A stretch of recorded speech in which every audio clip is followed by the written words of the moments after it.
Hey everybody, welcome back to the 3D Printing Corner. I'm Jason and this is the 3D Printing Corner. So stick around today, we are going to be talking about how to successfully print with PETG. Alright, so today we are talking about printing with PETG. Now I've seen a lot of people try this and have a lot of troubles. So I'm going to go through the tips and tricks that I use in order to get my PETG prints to turn out nicely. So one of the first things that a lot of people do wrong is they get afraid of going to those higher temperatures. So we all know PLA prints anywhere from 180, 185 up to about 210. PETG melts a lot hotter. That's one of the reasons that it's great for use in for parts inside cars. I have a PETG cup holder insert that I leave in my truck, and it gets well over 100 degrees in there. PLA would start to soften and basically deform and be useless. PETG works great, but it does print hotter. I generally start with my PETG somewhere, if you read the spool, it's going to tell you somewhere probably between 130 and 160. Usually what I do is I take that minimum temperature and I add about 10 degrees to that. That's a great starting point usually. So what I do is I print, this is inland PETG for instance, it actually looks like this when it's printed. It goes about 140 degrees. Now technically you do not need a heated bed to print PETG. It's going to help. It's going to help a lot. I generally run my bed, if I'm running straight on build tack, which I usually do, I run it at about 70 degrees C. Now if you're running it on glass, you're going to want to up that a little bit because the glass doesn't conduct the heat as nicely, and so you're going to want to go probably about 75 degrees. So for doing that, what you're going to need to do though is you're going to need to level your bed a little bit different. If you want those nice smooth bottoms, you've got to have that bed, so PLA likes to be squished. We all know that. It likes to lay out a nice thin layer and squish as it goes. PETG does not like that real stiff squish.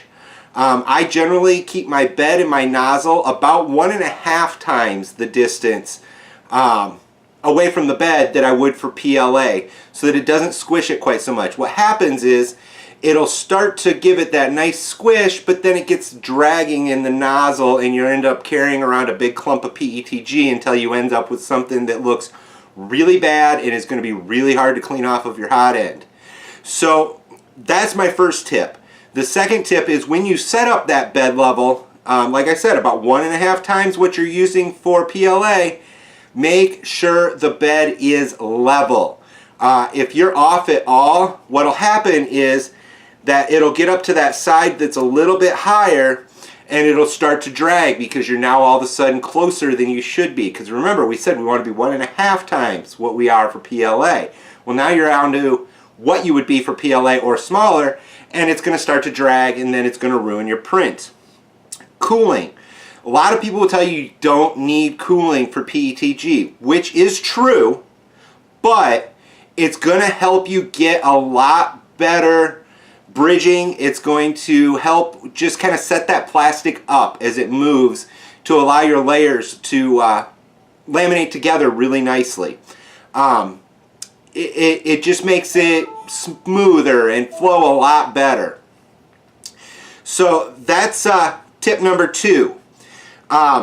Tip number 3 is clean off your hot end.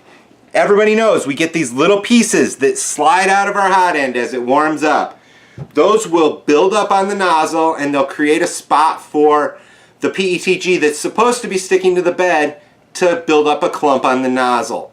So that's probably the biggest one, is a nice clean nozzle. So the way I do that is I use a wire brush.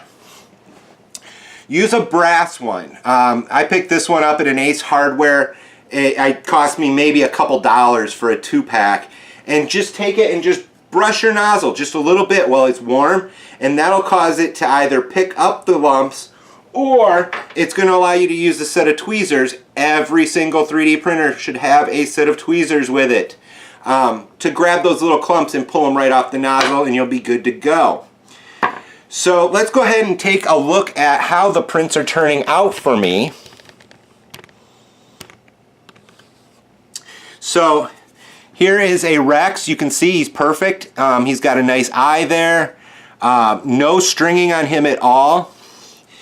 I do have this Roctopus here, and you can see even his fingers turned out nicely. Now, PETG strings a lot. So that said, I prefer the strings to what happens if you turn your retraction way up, which is you potentially cause nozzle clogs by pulling that molten plastic up and down.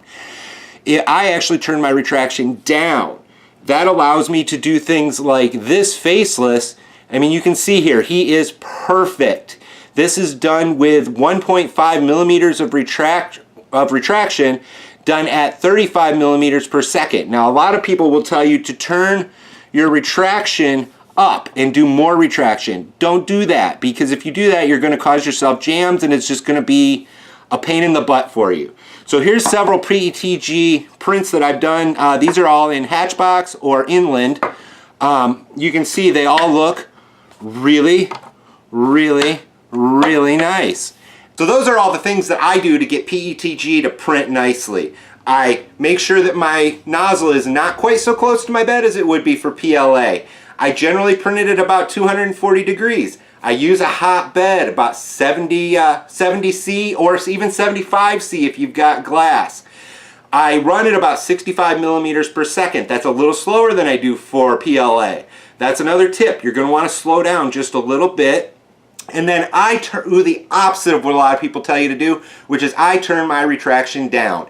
I would rather deal with a couple of little strings here, which you can't even see on the camera, than I would have to deal with nozzle clogging. I hate clogged nozzles. So if you want to print PETG, that's where I would start. So I'm Jason. If you're liking this content, there's going to be a follow-up on my blog. I'll list that right here. Otherwise, please hit that subscribe button. We are getting so close to 100. Last I checked, I think we're at 99 subscribers. I'm going to a Maker Faire in Milwaukee, Wisconsin this coming weekend. I will do a live stream walking around the Maker Faire. If we can get that 100, ring the bell so you know when there's new videos coming. And definitely follow me on Twitter and Instagram. They're right here. And you'll get insights into what's going on in the corner, what I'm printing, upcoming videos.